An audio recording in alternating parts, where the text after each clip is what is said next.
So thanks all for coming today. This was going to be part one of a two-part meeting. Today was going to be talking about, and that's what it is going to be about today, is Kevin Innes is going to teach people how to run an effective meeting, how to get the most out of the people there, how to draw people out, and primarily how to reach consensus, which is a very, very powerful thing. Once you learn how to do this, instead of going into a meeting where everyone knows, okay, some of the people are going to agree, some of the people aren't going to agree, and there's going to be a vote, and if you're on the wrong side, you're going to get left out. When you go into a meeting and you're all agreeing that everyone's going to agree before you come out of that meeting, it changes the whole dynamic. It changes how everybody's thinking, and it really changes the power of what comes out of it, because everybody's connected, everybody's focused in the same direction, and everybody feels like they've been heard. There's more to it than that. There's a lot of subtle things, but Kevin is really a master at this, and for what we're going through right now in our community, we need this. So, Kevin Innes. Hi. Thank you. Yes. Wonderful to be in Fairfield, a jewel of the country, I think, because people are motivated to do some great things. People have been doing things to improve their lives for many years, decades, many of us, and now many of us want to put our goodness that we have inside into creating a great society all around us. Fairfield is facing some very interesting issues. Wasn't that, may you live in interesting times, the Chinese curse, yes? And so we're in an interesting time right now where we can rise to the challenge and start looking for ways to work together. It takes some effort. It takes patience, tolerance, perseverance, and a few skills that I can share with you. But this is an ongoing process that you can continue to learn on your own as well as in the process of doing. So we have, I'm going to be going through a number of points, and I may not get through the entire agenda that I had people put out there because people want to get deeper into each of these subjects. But meetings are an important part of the process, right? How do you bring folks together in ways that they feel respected, their skills honored, and their time honored? So it's very important for there to be certain components with this. And an important starting place for any meeting is to meet your neighbor. Say hello to your neighbor. And if you haven't already done so, but maybe somebody you haven't met before. All right. Been a long time. Yeah. And so, isn't that part of the fun, getting to know some of the great people who share the same values that you do? And so I'm going to go through a couple of points. I had mentioning facilitative listening skills. Listening is so much. We've got 2 ears, only 1 mouth. Let's listen twice as much as or 3 times as much as we do the talking. How are you going to learn things if you keep this thing going, your mouth going?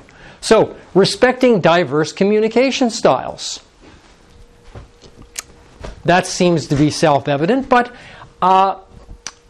we tend to express ourselves in ways that we think a lot of other people should be expressing themselves the same way, right? We have diverse communication styles. Now, of course, it needs to start off from a place of goodwill and wanting to improve the situation and not be there just to disturb things, but we might misinterpret it. So to step back from their particular style and say, well, they've got a different style of communication right now. Let me hear their approach.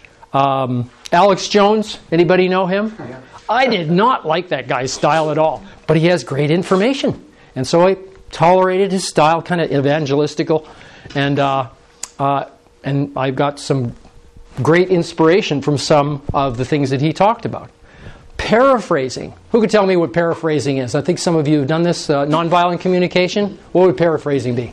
To say in other words what the person said. What you said 10 ways. To say the same thing in other words. To paraphrase, it's saying similar things. Exactly. Usually in a different way. Shorter format. Precisely, and it links to other things that are drawing people out. Somebody who hasn't mentioned anything for some time. What do you think? Which one of these seem to be important for you? Everybody take a look here. There's a lot of different points. Paraphrasing, drawing people out, mirroring, gathering ideas, stacking, tracking, encouraging, balancing, making space for a quiet person, acknowledging feelings, validating, emphasizing, intention, All of them. empathizing, sorry. Intentional silence, linking, listening for common ground, listening with a point of view, summarizing. Each of these we could spend a whole hour on. What is stacking? That's why you did it. We're going to have a moment of silence. If you could look over each of these and think about a question or a comment you'd like to make for a moment. Which of these really stand out for you? Balancing. Balancing. And what does that mean for you? That means that you hear different points of view, and that there seems to be a spirit of cooperation within the group as you proceed. Yes. Okay, great. Listening for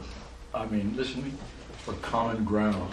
Listening for common ground. That's If you have a common goal common goal in mind, but you're starting from a different point, and all you got to do is find where all these points converge on an individual basis. Anybody ever run into the yes but syndrome? Get that but out of there. How about yes and would be listening for common ground? Anything else come up, people? Yes? Whatever was a moment of silence. A moment of silence. But I always think about that in terms of the other person. What is the play? We're clear on that. Who's done does a lot of speaking? Ed Hipp, I believe, is he a Toastmaster? Is he here? Yes. Yeah. Ed's not here. Oh, okay. Well, The pregnant pause, right?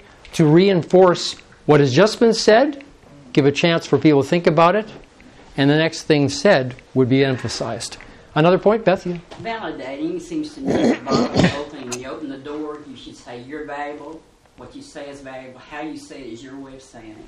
And just say, and either support with something else you know that validates it if they need it validated. But mainly make them feel like they're at least as important as anybody else in the room.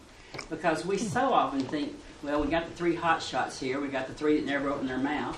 We got 2 that are actually against what we're talking about. And that just stops the whole meeting with no hope. You can't validate where you're coming from. So when invalidating, one feels respected. Is that what I hear you say? Right. Respected and seen. Okay. Thank you, Beth. Yes. Another point? Yes. Stacking. That's important. Stacking. Gaining up Okay. on other people. All right. Here's Getting what? Here's an example. Okay? Here's an example. Who would like to would like to make another comment on any of these questions? Who would like another, or comments? Anybody else want to make any more comments? Raise your hands. can I add one? Okay, 1, 2. Do you have another? I want to add one. Okay, we have 2 other people who want to make another comment on what we have up here. And then I would say, okay, who had their hands up before? 1 and 2. Okay, so that's stacking, where you see how many more people have questions, and then you're first, and you'll be second. Okay, which point would you like to address? Question. Would these be used when we're meeting with, say, the people from Heartland Co-op? Would we want to be using these? Yes, this is what a facilitator would do all the way through a meeting. If there's a topic that comes up, you can apply each of these techniques in supporting and encouraging and drawing out creativity and the ideas of the group in ways that validates them and empathizes with their views and helps the group to do the same. Did you have does that address your? Even if there are opposing goals, you would use these qualities? Oh, yes. Yes. It's in that contrast of ideas in trying to find the common ground that a creative solution will be found. Yes? Oh, sorry. I mean, actually, he was first. I'm on the stack. He's on the stack. Right. Now, I did want to make a comment that often in meetings, as those who have attended my other meeting process skills class, it's good to have a vibes watcher, somebody who can also watch the stack, because sometimes the facilitator gets busy with things and forgets. Yes, sir? I'm just curious about the second last one. It sounds a little out of keeping with the others. What's the name of it? Listening with a point of view. Listening with a point of view. I have actually that point and as another sheet, okay. And that specifically will be addressed. And it's briefly, it's if you have an expert, or in this case, I'm doing a class, so I would be giving information, putting it out, and then I would sort of facilitate that discussion as a quote-unquote expert, validating, emphasizing, getting points from the group, and then respond to that. Okay? So the point of view is just kind of a central organizing.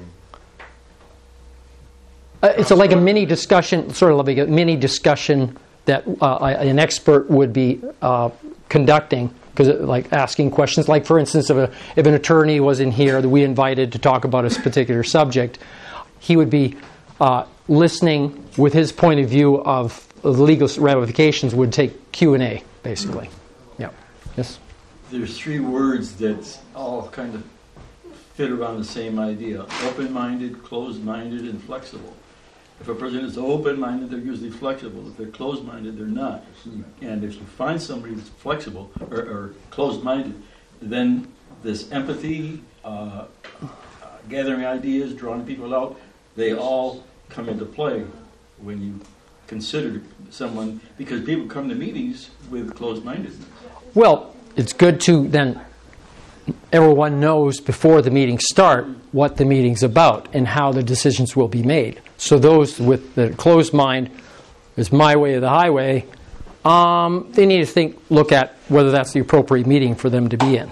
If it's majority rule, then maybe they can get their way, but they stand to actually gain much more if they could well, if they're open-minded, then they'll listen to what you have to say. And right. What you're trying to do, this is where you look, you find out where they are, yes. What's important to them, and then show them how this reaches their goal. Exactly. And their goal may be just sharing information, their point of view, which is fine. It has its place as well. Any other point on this? Yes? Not a comment, question. What is tracking and what is linking? Okay. Tracking would be if you have, now if I had a whiteboard up here or something, there would be a discussion, a lot of brainstorming discussions, right? And ideas. I'd put, okay, over here, here's a train of thought on this subject. Here would be another one. Here, and as people are talking, I would ask, would this go under this category? And so you might have, with one particular discussion, like 3 different strands going on at the same time. It might seem chaotic, but having it up on a board where people can see, oh, we're not being drawn apart. We have this overall structure that we can plug in as it occurs. Much more effective, and it keeps people on track. And what was the other one? Linking. To link a facilitator or someone else could say, okay, well, that point links to this other point over here. You know, you could have different groups and see how they relate. Public relations interacts with letter writing or something. Okay? That kind of linking. Okay, Mark, let's have another slide. Point of view. Okay, here we go. Groups later. If everyone just take a second, you can read it faster than I can say it out to you. If you scroll us a little bit down there, Mark, over on the side, just pull that down slightly. That was good, Mark.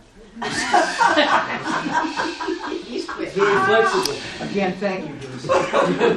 As I was saying, on the other hand, she adopted the facilitator's mindset, as I was mentioning.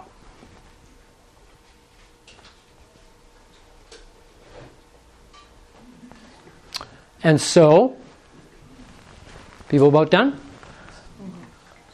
On the second column. Okay. Yeah. So on the second column, there's a 5-step process. You raise the issue, the expert, state your position, ask for reactions, and then respond to participants' comments, right? Paraphrasing, drawing people out. which for an authority, maybe some would be hesitant. So it's important for that person who's listening with a point of view to encourage people to speak that where they wouldn't normally. And the Vibes Watcher can help with that too.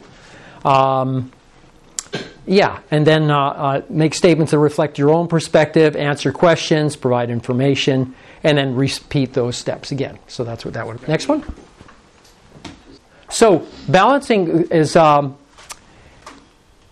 a moment. If you move that down a little bit. That may not be clear about what that is.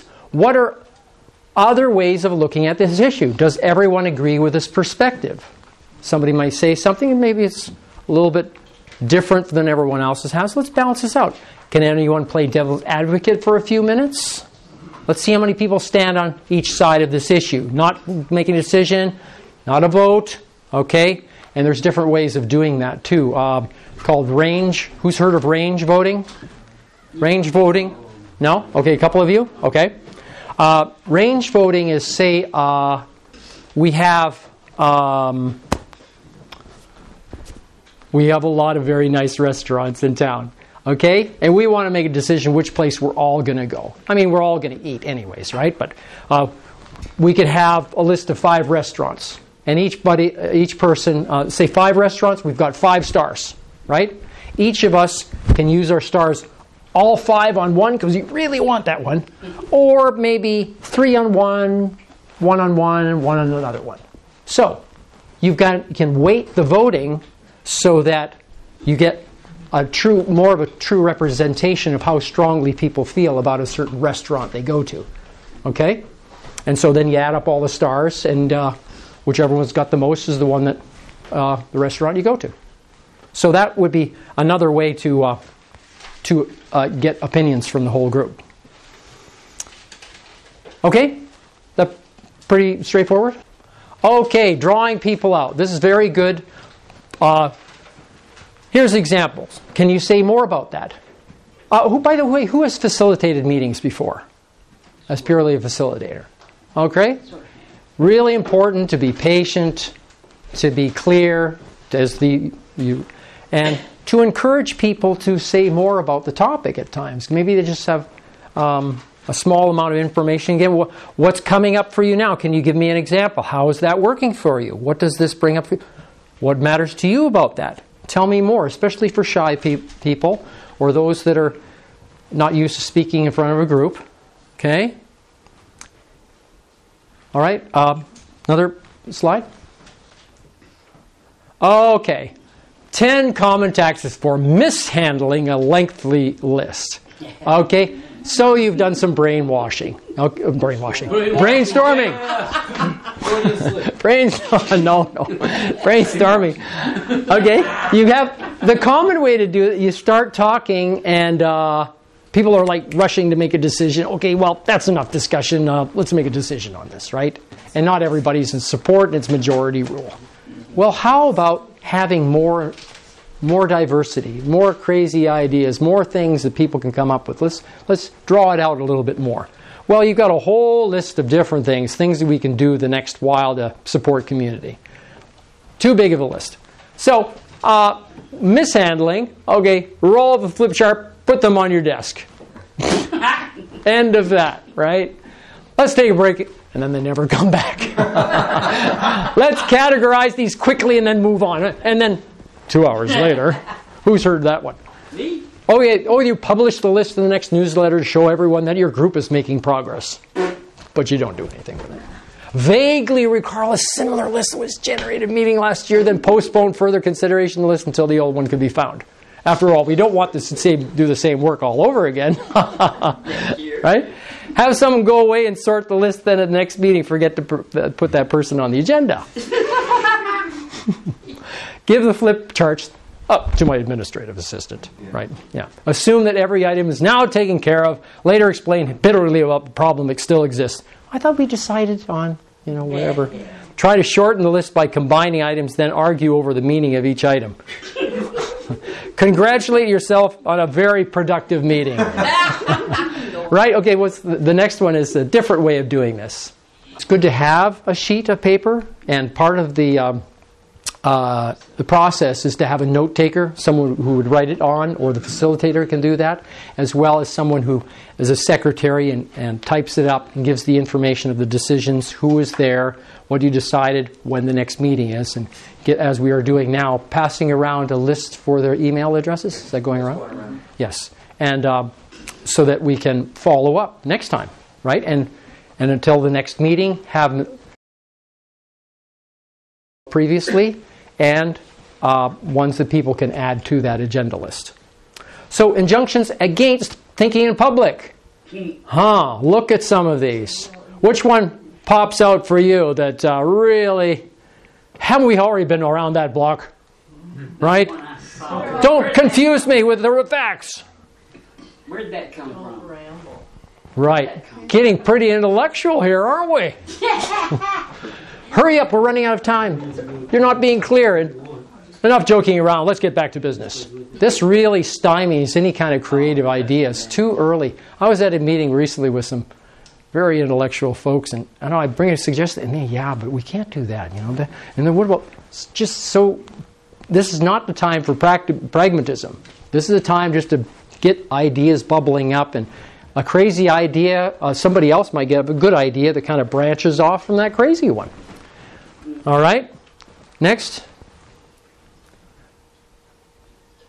So what would it be like if you were in an environment where you had these things that people were saying about your ideas? Look at some of these.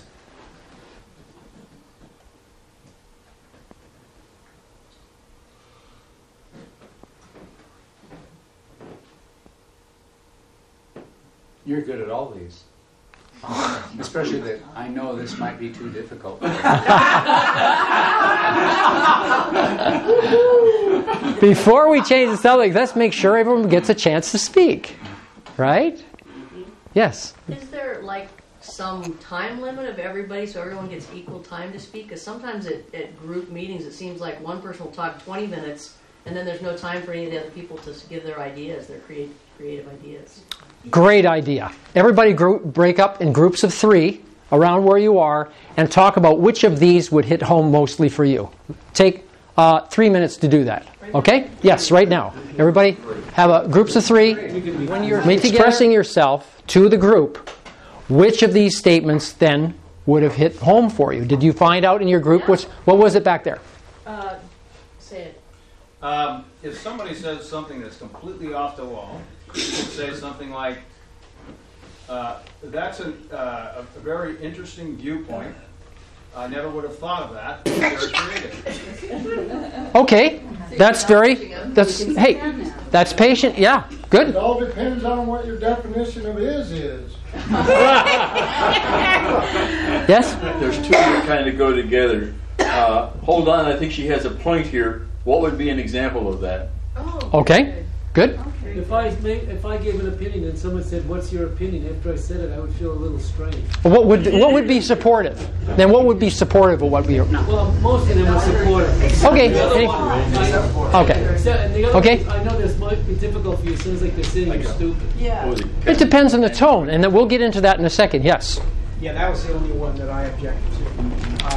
I instead of saying something like, I know this might be difficult for you, I would probably say something like, this is a complex issue, we need to break it down into smaller parts so we can all go through it and understand it. Something like that, rather than, it might be difficult for you, you dummy. Okay, briefly, Beth. Okay. Sometimes we literally use different language sets and they really don't know what we mean. Or we might have a great language set, but they don't know what we mean, and we've said something that's out of their language set, and it's not saying you're dumb. Said I don't. It's a different communication style, yeah, right? I just don't hear you right. Please tell me again. Thank you. And I do that. That's actually not the one we wanted to talk about. The one we wanted to talk about is I can see you're having a hard time. That's but instead of words, keep trying. One of the things that we thought that I have done before is, I know you've got a real important point here, and I'm not quite wrapping my head around it. Could you say it in other words again and restate it so we can go through it a little better? Okay, yeah, that's something anybody in the group can address, as well as the facilitator. In addressing your point about tone of voice, imagine I put the word O-H. O. Okay? All right? So every time I say, I go like this, I'd like to hear the word O from everybody, okay? The simple word O says very little as you see it written here. However, when we say the word O, it can have many different meanings according to how it is spoken. I'm going to read you some different intentions after I read each one. Please convey that intention by saying the word O in the appropriate Tone. No. Oh, you got to try and tone of voice. Okay. You surprised me. I made a mistake. You're a pain in the neck. You make me so very happy. I'm bored. I'm fascinated. I understand. I don't understand. Different inflections in the voice can make a big difference in how you come across, isn't it? So think well before you speak, and the tone of voice. And it starts with your inner patience, perseverance, and tolerance of other people's styles. Okay? Oh, really? Would you agree? Okay, next slide. Okay, so we did a little bit of this before about how to stimulate discussion. You can do different formats, and we went over this on Saturday with last week yesterday, on different ways to bring out ideas from the group. You can do this also in if there's a contentious topic or an emotional topic. If you have a particular person who's dominating the meeting, it's very often they want to be heard. They got something really pressing, and maybe there's more than one in that group. A small group discussion would give them more time, as we just did a few moments ago. Each person got more time to express themselves and to share their ideas, which they'll find out is common with many others. So here's a few. Just go clockwise, which is fine for a small group, hard with a big group. You could toss the beanbag, and wherever it goes, or that person speaks next. Now, two or three feeling words about this topic. All right, that's it. Right? 7, or you can do 7 words or less. Pardon me? Could you give an example of that too? Example, I'm tired and happy. Can you see the screen? Energized. OMG. BS.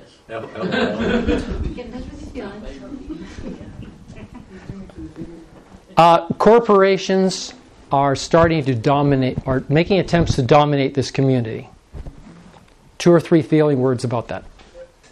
Very concerned. Afraid. Yeah, concerned. That's fine. 1 word's fine too. Yes. Angry. Disappointed. Upset. Aggravated. Feeling powerless. Community disunity. All of the above. Okay. For example, especially with the topic, gives an opportunity for many people to express themselves just where they're coming from, briefly. Popcorn takes a turn whenever they choose. Then when most have spoken, the facility asks who still hasn't had a turn. We sort of did that just a moment ago. And a talking stick, which you can also use a microphone, right? Those are different ways to get the whole group to participate. And a facilitator can mix up the meeting by including some elements of this too. Next one. Okay. Different mindsets for solving problems, okay? Now, the either-or method, the majority rule method, that, the boss decides method, that's, the committee decides and they just want, One could be competitive, one could be collaborative, all right? I like to work in a collaborative environment, but not in all situations is a decision have to be collaborative. We could have the range voting, for instance. We all go to dinner. It doesn't really matter that much, in real important ways which restaurant we go to. Type of outcome expected could be win-lose, or is it win-win? Attitude toward winning. To the victor goes the spoils. Your success is my success. Attitude toward losing. Someone has to lose. If someone loses, everyone loses. Attitude towards minority opinions. Get with the program. Or everyone has a piece of the truth. Why explore differences between competing solutions to search for bargaining chips in preparation for the horse trading and compromise that goes behind closed doors? To build a shared framework of understanding in preparation for mutual creative thinking. Essential mental activity is analyze and then break the whole into parts, right? It's typically the either-or system, right? Or synthesize, integrate, put the parts into wholes. And so as you're in the meeting, see how you can link up with other people's ideas. How long it takes? It's usually faster in the short run, but the other method is faster in the long run. And that's because the decisions, maybe people rush to decision a little too early in relationships, in major life decisions, and all kinds of things, in working in committee. And if you take a little bit longer to build that foundation, the implementation phase takes place a lot faster. Yes, TJ? One of my favorite sayings is sometimes slower is faster. The tortoise and the hare, right? What comes late comes solid. It seems like corporations are built on the competitive mode. That's built into their existence. That's how they operate. It's survival of the fittest. It's dog eat dog. So can you collaborate with a competitive entity that exists in those terms? That's the whole mindset. Well, it's one planet. One affects the other. And a confrontational attitude, it just makes one side or the other just dig in their heels, right?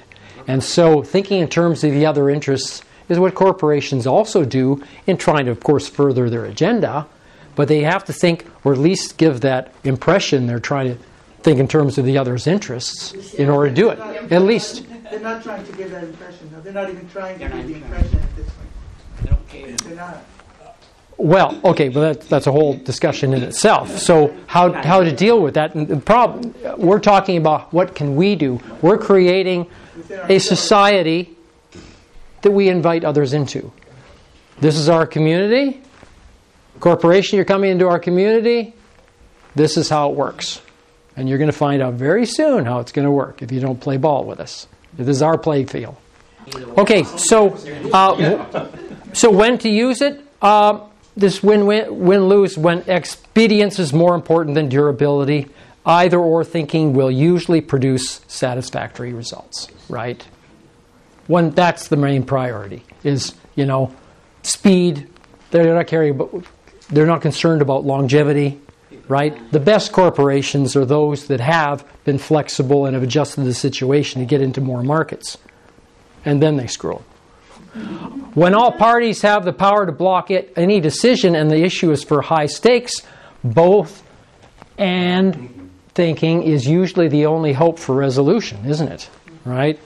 And the underlying philosophy, survival of the fittest, interdependence of all things is the other approach. Okay? Very different atmosphere created. So, let's get back into brainstorming methods.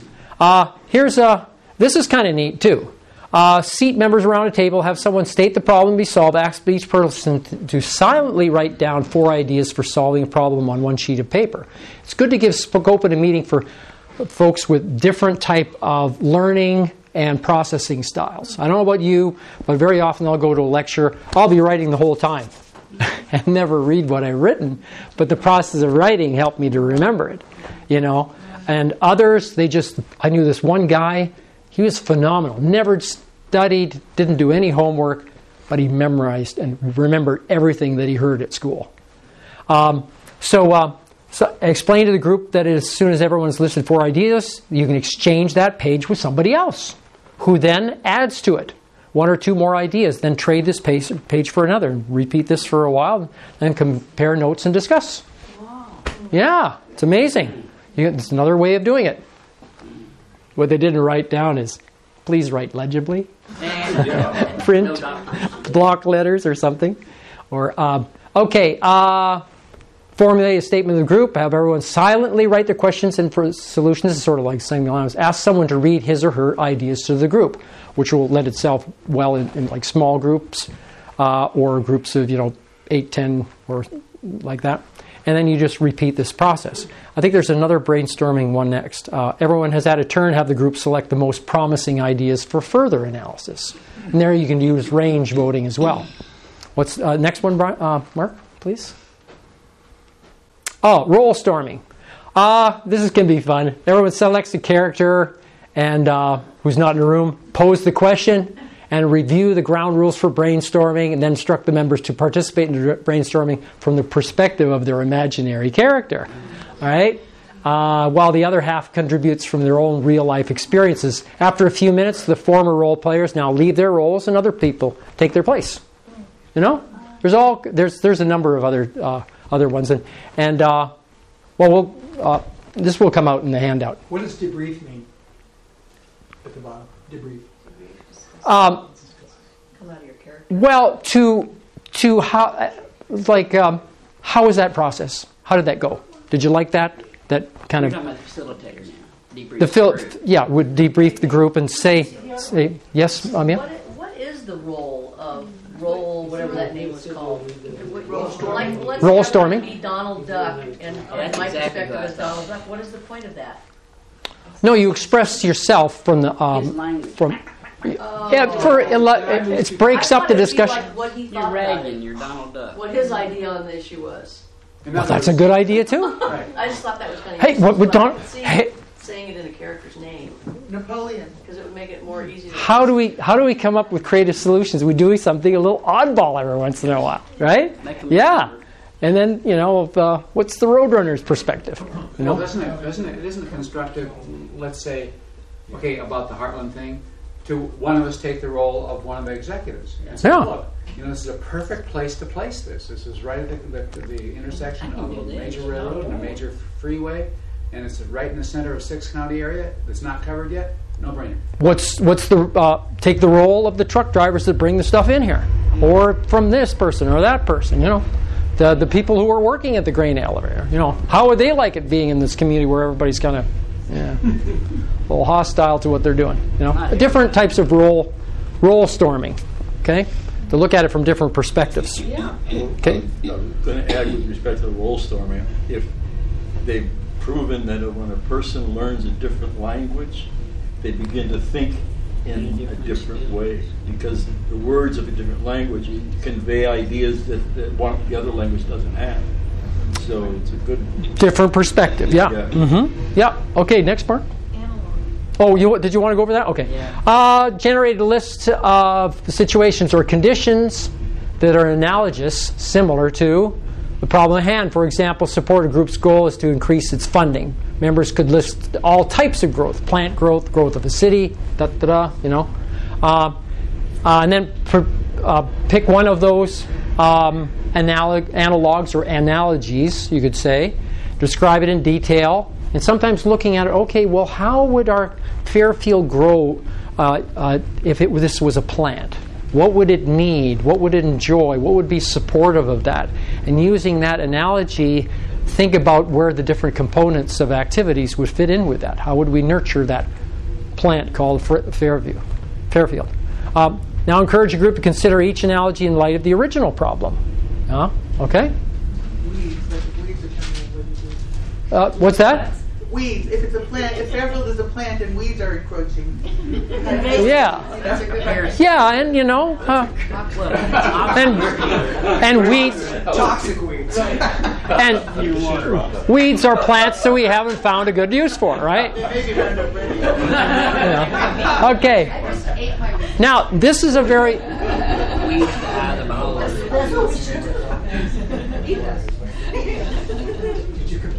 Moment of silence. Wait. So, facts and opinions. Yes, what's a fact and what's an opinion? So this gets into some nuts and bolts about that. We're going to have to stop in about 10 minutes here. But how do you get into this? You can 2 sheets of paper. We can do brainstorm. What are all the facts and what are opinions, and then analyze which is which. Okay. Ask them, what do you know about this topic? Have each group member write his or her answers on sticky notes and place one in the facts column and one in the opinions column. And if you're not sure, write it on both. Yeah, and the notes should be posted as soon as they are written so everyone can read them, as they're coming, right? Reading often promotes new, and the facilitator can read them out too. Participants can continue posting ideas until the time's up. And then the group can observe, look at that, see the reflections on what's going on. Mark? I'll try to keep this quick. There's a group called New Warriors. It's a men's group, and it deals with a process called clearing. Mm-hmm. And clearing involves separating the facts from the opinions, and those opinions are called judgments. And in the judgment, they're called judgments to direct it back to the person to realize they're making a judgment on the issue. Mm-hmm. And then there's 2 more parts to that. What I want, determine what the other person wants to clear the air. Yeah, clear the air. Yeah, okay. Yeah. So, yeah, and that's good in a relationship type of situation, or some incident has gone on with you and some others, right? What are the actual true, facts? Separate out the all the opinion or the emotion. What factually took place here? All right. Nonviolent communication is very big into that. Understanding what the facts are and what your values are, and then how you feel when those values are not met. Who's taken nonviolent communication training or read up on it? A few of you? Great. Excellent skill, and that's something. So this is a fun little a game here that we do. I don't know what we have time for. What I would like to do, though, is I'd like to call myself a professional activist. I like to do things that will help out communities. I am going to pass my hat. And if you'd like to contribute something, it would be... Oh, it's already done? Fantastic. It wouldn't hurt to do it again. Wow, you guys are way ahead of me, man.